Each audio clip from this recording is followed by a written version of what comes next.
I did. I just quit my job and I had no idea what I was doing. I was very lucky. I found it relatively early. And so I did have a double mastectomy with reconstruction. So one night I opened up a drawer and found this bag of letters, and there were over 100 letters, and they were written mostly by my mom, starting when I was 9 years old, the first time I went to sleepaway camp, until I graduated from college. I was blown away because I felt like I was having a conversation with my mom. I could feel her personality. I could hear her voice. Which Terry would you like to call?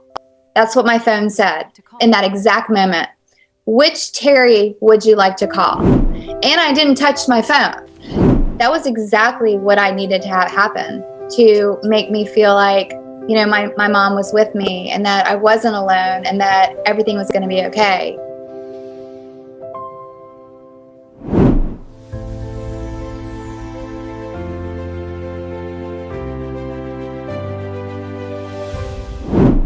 Welcome, Dara.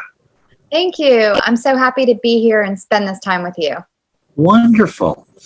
You know, writing for some people is a difficult thing.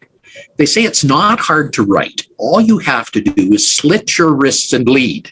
Was that your experience? No, I was the little girl who would sit in math class and write stories. And I always wanted to be a writer. And so it wasn't until I went through breast cancer that I thought, you know what, I'm done doing all this other stuff. I want to finally focus on my writing. And it's a daily joy for me. I really don't feel like I want to slip my wrist. I feel like I'm so lucky to have the opportunity to devote this time to it. Excellent. Now, there's also said something about writing. There's no such good thing as writing. There's only rewriting. Is that your experience too? I think you have to get all the words down on the page, and then you go back and you edit it, and then you go back and you edit it, and then you go back and edit it again. So there's a lot of that, but you know, you just gotta just get it all out on the paper, or you won't have anything to edit. So it's a labor of love, right? We all have different kinds of hobbies, and for me, that just happens to be what speaks to my heart. I've written a number of books, so I know your passion. You know, when I was a medical doctor, I wrote 17 books, believe it or not. I can't even imagine. And my recent book that I wrote for this genre was The Secrets to Living a Fantastic Life, which I wrote because of a life catastrophe. So I know how life catastrophes change things. And you know, they don't only change things for the worse, they change things for the better. They are doors that allow us to open into new realms. They allow us to get into different phases that we would have never gotten to otherwise. I think you're absolutely right. What I've learned from my experience and what I've learned from talking to people all over the world is they allow us to open that door if we give ourselves permission to do it. We have to be willing to sort of take what we've been through and step back and learn the lessons and see all of the positive that can come from it. But not everyone wants to do that. And, you know, I think it's a choice that we get to make. Exactly. And in a recent podcast that I did a show on the miracle on the Hudson. Now, everybody remembers the miracle on the Hudson about Sullenberg, who landed a plane on the Hudson, which he couldn't do. And, you know, that's always the January 15th is the date that's on. So I recently did this show, and we had 3 of the survivors of the flights, and we had a bunch of other people that helped us. And the show really showed how a day in a person's life can make a world of difference, and how the world can change if you let it.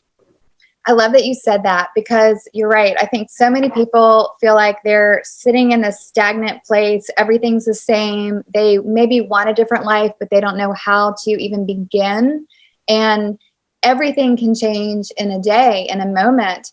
And yes, there are a lot of things that can happen that we can't control, but we have so much power. We have so much opportunity if we're willing to sort of get out of our comfort zone and look for what we want to do, and then have the courage to go after it with both hands. One of my sayings from my book, it's not what happens to you, it's what you do with what happens. Yeah. And I think that's very appropriate. And that's why I love having you on the show today. So let's go through your experience with breast cancer and what went on there. I mean, a breast cancer is very common in women. 1 out of 10 women will have breast cancer. And, it's scary because the survivorship from breast cancer really hasn't changed that lot in a number of years. What we're finding is that if we get at it early, if we catch the damn thing because that changes survivorship. But once a person has the damn thing, it really becomes a problem. And I was a doctor when we used to do radical mastectomies, when we used to take off the whole breast and take out all the lymph nodes and really deform women as a result of it. And then things changed to the lumpectomy phase, where they took out a little lump and then they did radiation. And still, we haven't perfected what we need to do to make it a perfect procedure or a perfect thing right now. And we're learning more all the time. And, my wife's family has had breast cancer, so I know it well. And I also know a lot about the chemo for it, which is not that pleasant. So did you just have surgery, or did you have more than that? So I think you're right. Finding it early is definitely the key to the best possible outcome. And there are so many different kinds of breast cancer that research, every single day is coming up with new things, but there's absolutely a lot of work to be done in that space. I was very lucky. I found it relatively early. I was 42 at the time, and I wanted to be as aggressive as possible. And so I did have a double mastectomy with reconstruction. I ended up going through chemo, which was really challenging. And then I did radiation just to try to be as absolutely aggressive as possible. And it was been almost 8 years, and I feel, very, very lucky and blessed, and I don't take my health for granted at all.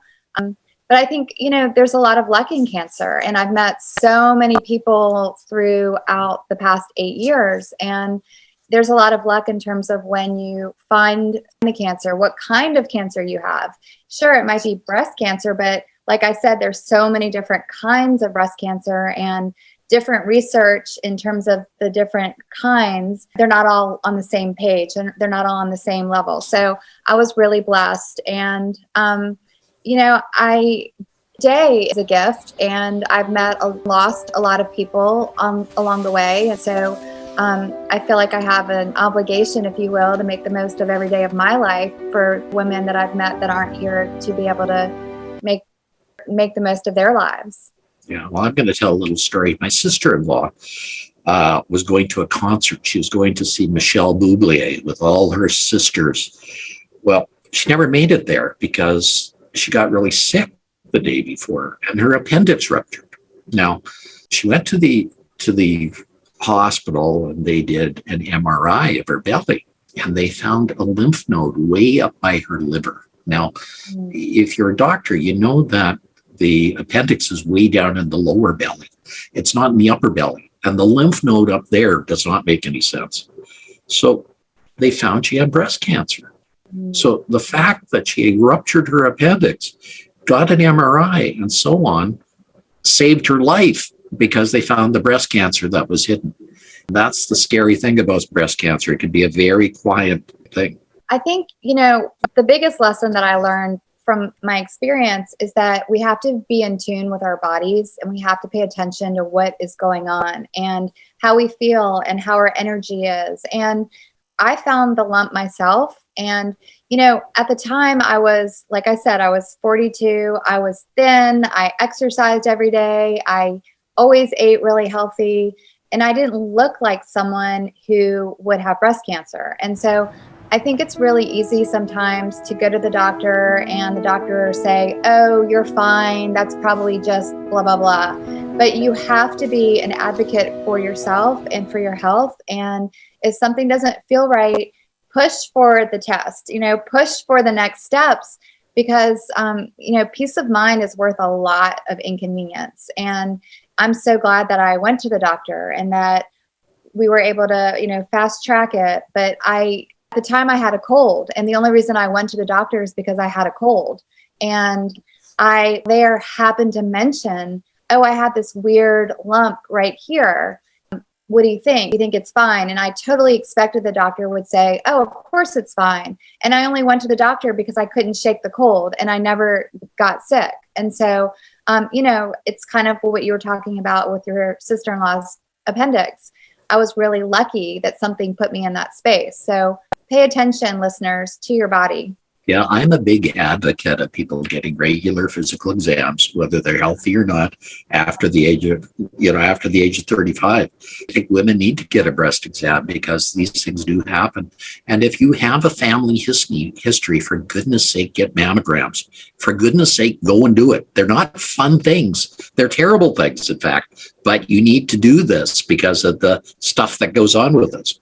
Yeah, not just mammograms, actually 3D mammograms are a lot more beneficial. And we didn't have that back in the day when I was in the middle of, when I was 42. But I had actually had a mammogram quite recently and it never picked up this spot. But I do believe that if I had had a 3D mammogram, that it would have found this. And so if anyone is listening, if you ever have the opportunity to choose, absolutely get a 3D mammogram. That's cool. That's news to me. It's something I don't know about. I live in a system that's a bit different than yours, and we still don't have the most advanced technology because of the costs that go on with them.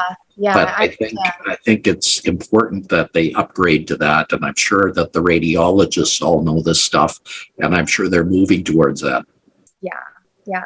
It changed my life and I feel so grateful. After going through that experience, I was able to, really evaluate my life and how I was spending my time and who I was spending my time with and what I wanted for the rest of my life. And that's when I said to my husband, I'm done being a financial advisor. I don't want to think about money all the time. I want to focus on writing and I want to use my experience to help people. And so I did. I just quit my job and I had no idea what I was doing. I started writing I started my blog, Crazy Perfect Life. And, I'm so grateful that all of that happened. Now let's go through your crazy perfect life now. Let's go through what is different about your life now and how you've really gotten control of it and maybe some of the wisdom that you want to put from that book as well. Yeah. Well, I named my blog Crazy Perfect Life because life is crazy and messy. And, I think we can all agree, but it's also the very fact that we're alive and breathing air and waking up makes it so that it's the biggest gift. It makes it perfect. And so that's why I call my blog Crazy Perfect Life. And so, I changed so much after going through that experience. And it helped me sort of give myself permission to not wait, to not hold back, to go after everything that I wanted and to not be afraid of, what could happen or what might not work and to take more risks. And so that's sort of how my first book sort of started, Crush Cancer. And then I started doing a lot of speaking. And then I had the workbook that went along with that. And then my most recent book, I Am My Mother's Daughter, really happened by accident.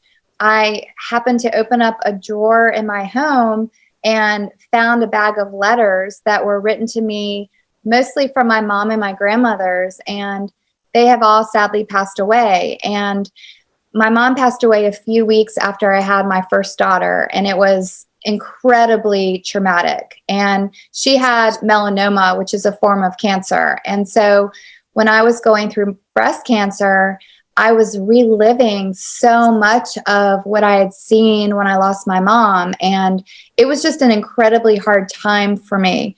So one night I opened up a drawer and found this bag of letters, and there were over 100 letters, and they were written mostly by my mom, starting when I was 9 years old, the first time I went to sleepaway camp, until I graduated from college. And finally, one night, having the courage to open that bag and read those letters, I was blown away because I felt like I was having a conversation with my mom. I could feel her personality. I could hear her voice. I got to know her better.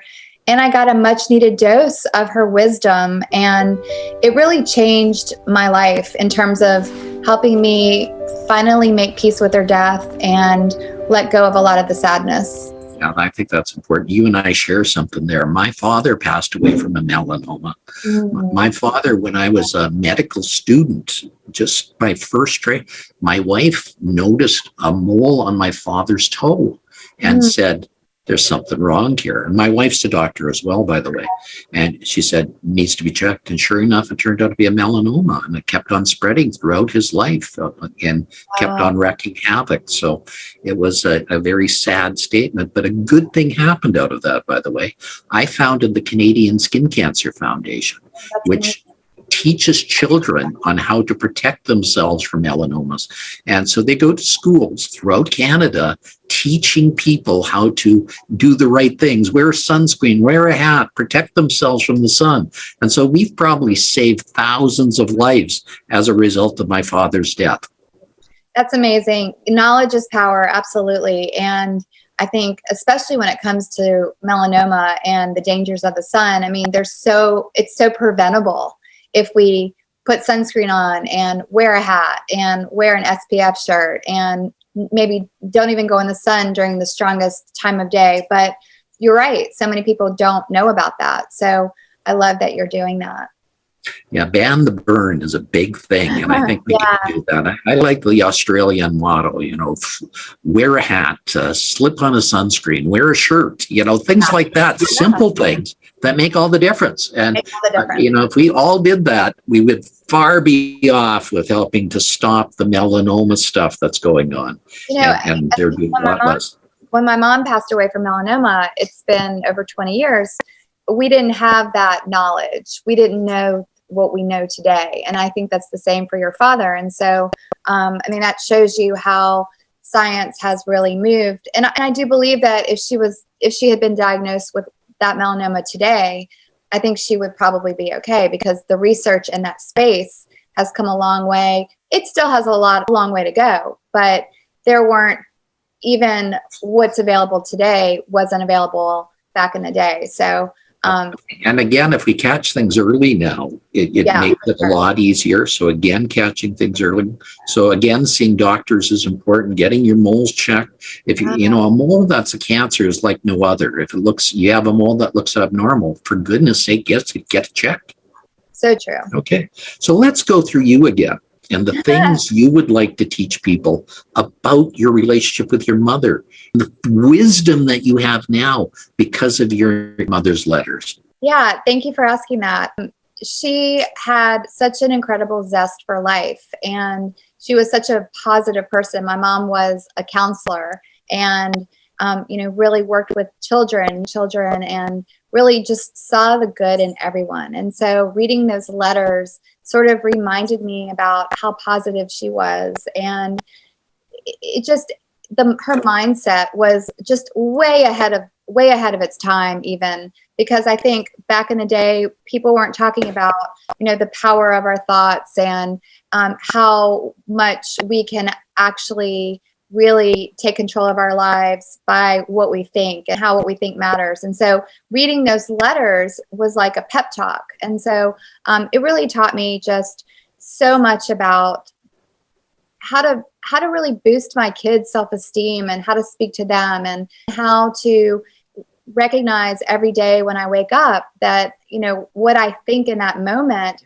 really impacts my day. And I try to think about 3 things that I'm grateful for before my feet even hit the ground and go to the gratitude space. And living with gratitude is such an incredible lesson in terms of how we can create our own joy and happiness by being grateful for what we have and counting our blessings, not our problems. And so really, all of that was just so obvious when reading the letters. And it also taught me a lot about the power of traditions and how I am the link between my mom and my daughters. I have 2 daughters, and how I want to be intentional about teaching them about my mom and about some of the things that I learned from her so that I can pass those down to them. And then hopefully one day they'll pass them down to their daughters. And, so we're all here in this moment in time, but we're a link between the past generations of our family and the future generations of our family. And so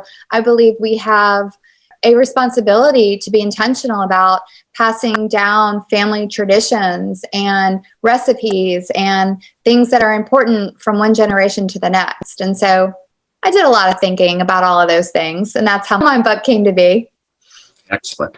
Now, I'm going to ask you for maybe a story about your mother or your father, or maybe a story from your younger days that really can show your message. Maybe something from your blog that you can bring here, because I know you writers always have a ton of stories you like to share. Yeah, I'm going to share a story that just happened to me, and I love this story so much. My youngest daughter recently went to college, and I'm an empty nester now.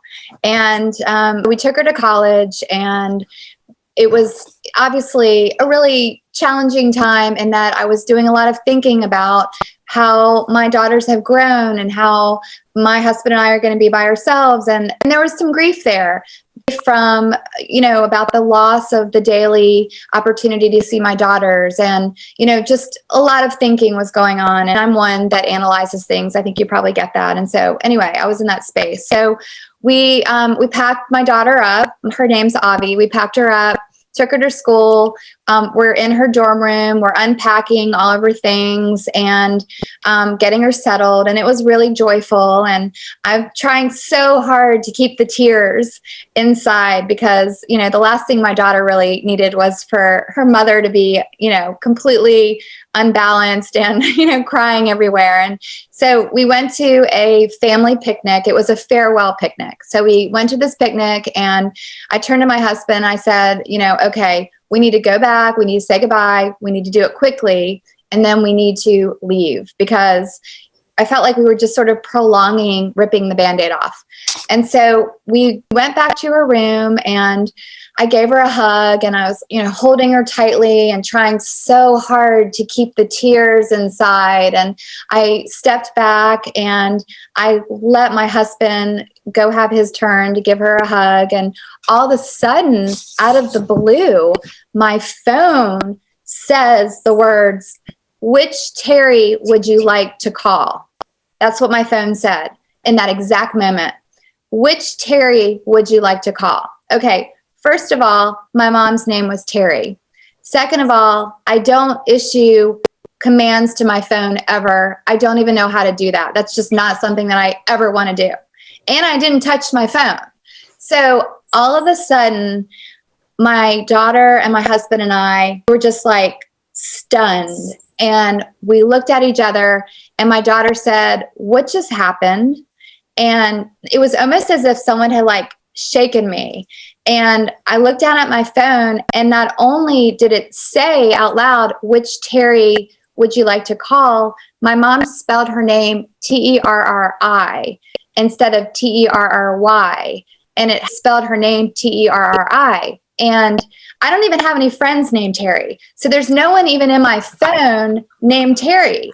And so in that moment, like all of the sadness just kind of dissipated. And my husband, we gave my daughter another hug. And then we were just blown away by just, I truly believe, this unexplainable, amazing situation that happened. And it was exactly what I needed in that moment to make me feel like, you know what? Okay, I'm going to be okay. My daughter's going to school and I can say goodbye to her. And, we're going to be fine. I'm going to be fine. And it's almost like my mom was whispering in my ear. And others do whisper in your ear long after they're gone. Absolutely, 100%. Feels my mother, who passed away not so many years ago, and feels that she's still around. And unfortunately, my father-in-law passed away a year ago, almost to the day right now, because of COVID. And a sad statement, but life goes on, and all things go on as a result of it. It does. And I truly 100% believe that life goes on, but we can take those we've loved and lost with us. And, in that moment, that was exactly what I needed to have happen to make me feel like, my mom was with me and that I wasn't alone and that everything was going to be okay. And I just love that whole thing happened. It was pretty amazing. It was amazing. And I think that's beautiful there. Well, Dara, I always end the show with 2 questions. And since we're getting close to the end, I want you to answer those. Dara Kurtz, how do you live a fantastic life? You personally live a fantastic life. I do. I feel very grateful for my beautiful life. I have daily things that I do. I think having a morning practice is really important. And I have activities that I do to keep me feeling good and grounded every day. I meditate every day. I exercise almost every day. I eat really cleanly. I write in a journal. I'm really careful with who I surround myself with. And I'm not afraid to set boundaries and, give myself permission to do that when necessary. I try to cultivate hobbies that bring me joy, and I'm trying to always learn new things and, have a lot of fun with my husband. These are some precious years that we have. And, I try to laugh every day at myself because let me tell you, there's a lot to laugh at. There's a lot of things I can laugh at myself for. But, I'm not afraid to do that. And the relationships that I have with the people in my life are incredibly important to me. And I try to nurture those relationships and connect with my daughters almost every day, via text, or they're sending me pictures or whatever. But just thinking about the things that matter to me, that bring me meaning, try to cultivate that and bring that into my life on a daily basis. Fantastic, Dara. Dara, the flip side of this question is, how do you recommend others to have fantastic lives? How do you recommend our listeners to have fantastic lives? I've been doing a lot of thinking about this because it's January, and a lot of times people are all kind of like, oh, what are my resolutions, right? What are my New Year's resolutions? But, I've been thinking a lot about that, and I've come to determine that it's not resolutions that I encourage your listeners to really think about. It's their routines. And I've been thinking a lot about just sort of kind of tweaking my daily routines and making sure that my routines reflect my values and what's important to me. And so if someone really wants to change or, to lose weight or who knows, whatever some of the things are, exercise more, you got to think about what your routine is and be willing to maybe tweak that and make a change. Because if your routine reflects what you really want, then you're a lot more likely to get it. But we can all say, oh, I want to blah, blah, blah. But if the routine that you're having on a daily basis doesn't reflect that, it doesn't really matter what you want. You're not going to get it. It's the how. And so it's not hard. You just got to figure it out one little step at a time, one routine tweak at a time. Yeah, many people have heard Simon Sinek said it's all about the what. Yeah. I disagree. It's about the why and the how. It's not about the what. You got to figure out how. I agree. You got to figure out how, and you got to figure out the why. And once you got those figured out, the what is easy. Yeah, I really agree. But I think that's what a lot of people are missing when, especially in January, they think about what they want. So go figure out your why, but then really spend time on. Today, we were visiting with Dara Kurtz, an amazing person, an amazing author, and an amazing individual. Dara, how can people get in touch with you? Thanks for asking. So they can follow me at my website, www.crazyperfectlife.com. All the links to all the places are there, my books, everything. And then, of course, on social media, my largest platform is on Facebook at Crazy Perfect Life. And then I'm on Instagram as well at Crazy Perf Life. And those links, hopefully you'll put in the show notes, but they're on my website as well. Fantastic. Thank you for being here. Thank you for spending this time with me. I hope you have an amazing, fantastic year and a fantastic day. Thank you for your presence. Thank you so much. It's been a joy. Bye for now.